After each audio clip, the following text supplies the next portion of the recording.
4 students aged 11, 9, 7 and 4 share a sum of money in the ratio of their ages.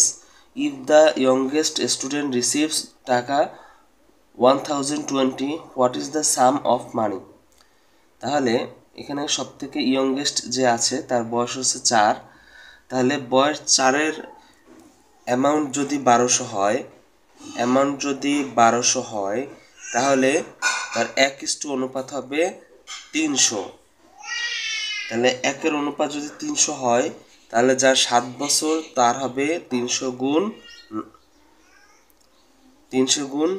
7, তাহলে হবে 2100। আর যার বয়স হবে 9, তাহলে হবে 300 গুণ 9, তাহলে হবে 2700।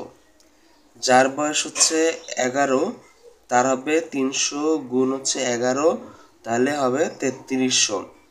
তো এখন আমরা এইটা চারটা আমরা যোগ করব। প্রশ্ন বলেছে তাদের মোট টাকার পরিমাণ কত। তো এই সবগুলো যদি আমরা যোগ করি তাহলে আমরা পাবো 9300 টাকা। তো এই 9300 টাকা হচ্ছে এই প্রশ্নের উত্তর।